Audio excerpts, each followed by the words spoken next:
Your weekly sync with your EA is probably broken. If it feels like status updates instead of strategy sessions, you're wasting time and really missing the point.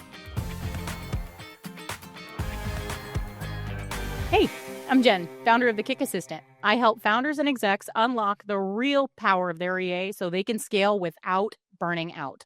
Today, I'm breaking down 5 simple fixes that'll turn your weekly sync into the most valuable 30 minutes of your week. So often we go into weekly meetings, and I hear it from my clients all the time. When I start talking to them about what their weekly cadence, what their weekly meeting with their assistant looks like, very often they're led with more updates, how things are going, what's been going on, where are we at on things. And there really isn't any priority alignment. To have this meeting really run effectively and really accomplish what you're hoping to get out of it, there needs to be much less review. You being able to go through and have this kind of running tally of where things are at, like with different systems we have in place that we've built out for our clients, we have tools that can help make this more effective. But essentially, you really need to be able to track your priorities and see where things go, have a place for you to be able to store this information so you can see it together. And being able to do all this lets you have that less review time. So you don't need to look back on what already happened, what you already did, because you're always looking forward, looking at the next thing that you're supposed to be doing, knowing where your priorities should be. Your assistant should be fully aware of what your priorities are at all times. And you need to have alignment around that to make sure that they know that it's important that these specific things get done to help you keep that momentum so that you are always future focused, looking ahead at the things you should be doing. Frequently, I have seen it too many times where people again have this. I mean, if you've listened to any of the other videos I've made, you can hear me talk about these task lists that we're all so good at writing these kind of to-do lists and saying these are the things that I need to get done this week without any real plan for how they're going to get done. You just sit down and you write like a brain dump list of everything you need to do, and then forget that part that needs to say, okay, like how am I going to actually accomplish this? That's where a good EA comes in. That's where this important meeting sync really aligns well for both of you to ensure that you can take those things from your to-do list and actually get them done. Okay, so with using a shared agenda doc, there's a little confusion a lot of times about ownership and responsibility for this meeting. The first thing I really want to stress around this is the idea that your assistant should own this document. They should be in charge of maintaining and keeping you on track through this document, through this shared agenda plan. It should be something that your assistant is always in charge of, always leading. It needs to be one unified doc.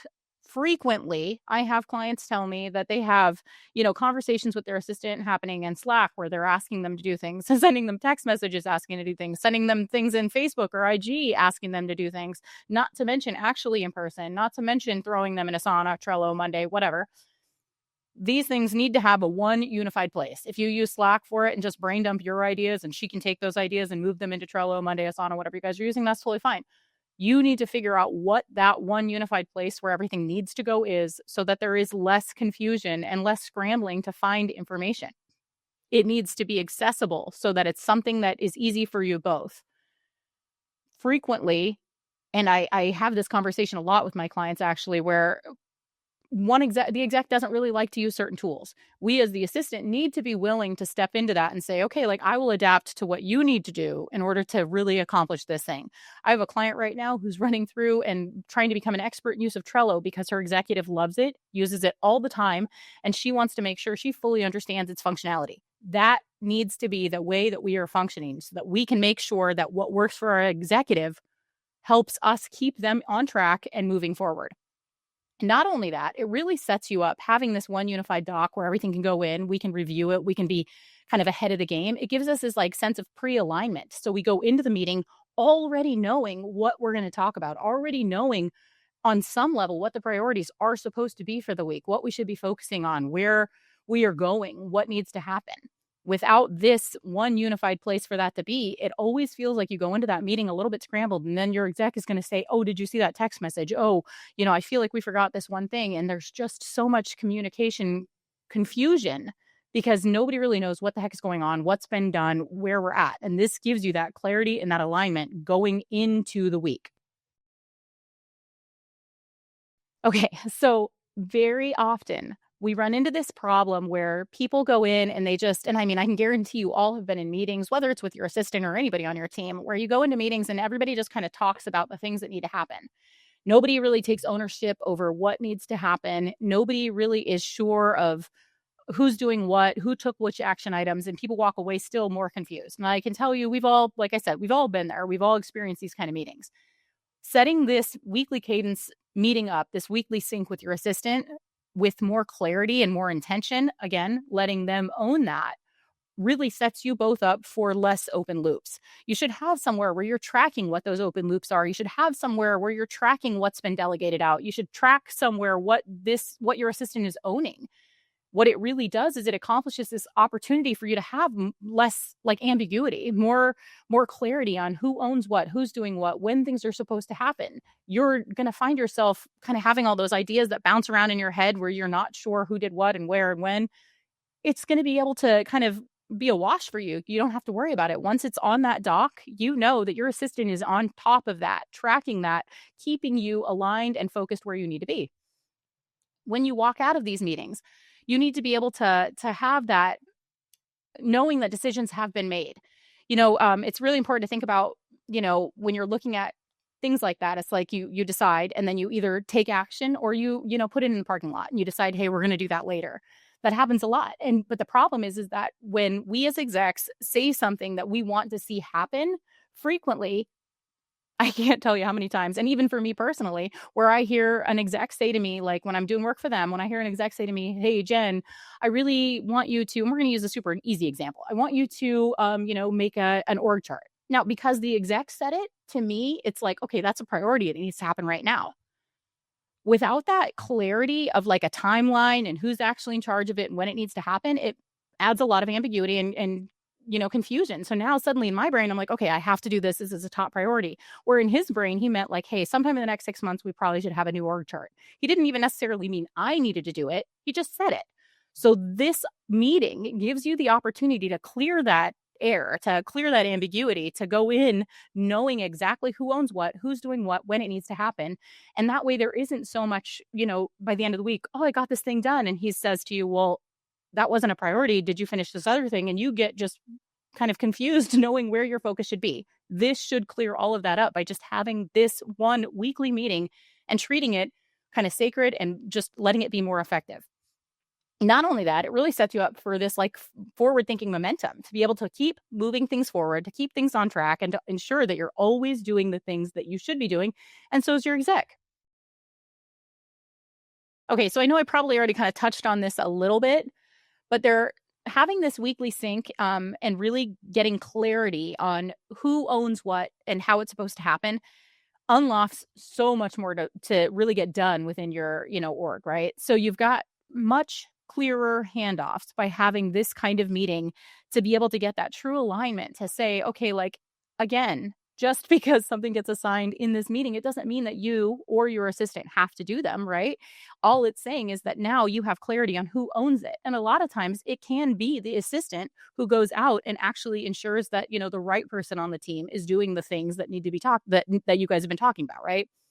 All it does is create this true sense of, ownership and accountability. And I stress that so often because it gets really, really lost with a lot of assistants who don't have that true sense of accountability, that true sense of ownership, that true sense of trust, because they're so uncertain about really what they should be doing, what they should be focusing on. And it just comes down to this meeting not being as clear and effective as it needs to be. We need to be working on always building more trust with everybody on our team, but especially with our assistant. I can't tell you how many times I have seen an assistant truly unlock and like kind of lean into that real potential of what they can do because their exec really gives them that sense of trust and that sense of ownership. I know you can do hard things. Now, we as execs also know if this is something I've always been doing, I have this standard, this level of like 100% of what I expect it to look like. And that's totally fine. But it's also okay to realize that maybe somebody doing it a little bit less than you would probably doing it, if it's not going to affect the ultimate bottom dollar and it's not really going to impact your business overall, letting somebody else take over different things is not a bad idea. This helps you add that clarity to really be able to start delegating well and just ensuring the right things are handed off to the right people so you can feel more confident. But not only that, you can let your assistant feel more confident so they can truly unlock you to do the things you want to do. One really important thing about this weekly sync, and some people like to do two, where they have one at the start of the week and one at the end of the week. I generally stress that. I think that bookending the week is really a good idea. So if you're talking about however you're running these meetings or this one meeting, however you want to play it out, it's really important that you get alignment going into the week. I remember years ago going through, a lot of personal development training stuff and talking about the importance of planning your week before it starts. This is a solid opportunity for you to really lean into that practice. And it's so good because then it's that idea that if you don't know where you're going, you're not going to get there. So how can you finish a race if you don't know where the finish line is, right? Like, you need to have a plan for what going into the next week looks like in order to actually get the things done that you want to get done. Now, that doesn't mean you have to line out every single thing, because we all know that, day to day things change and, plans change and kids get sick and travel suddenly has to happen, or, weather affects what we have to do or whatever it is. Like, things change and make it harder to where we can't always accomplish the things looking future wise that we want to get done, right? And that's okay. But what we can do in that week ahead is spot checking and ensuring that there's no, ambiguity, no overlap, no confusion, that we know going into the week basically what to expect, right? There won't be any surprises. You're not going to go in and say, I had no idea I had this meeting set up, or I had no idea I was expected to speak somewhere, which I've seen those kind of things happen where somebody's like, I didn't even realize I had this trip, because nobody was looking ahead at the following week. So making sure that you just kind of spot check, look ahead and see what's going on. All this does is really create the sense of future clarity so that everybody feels less stressed out.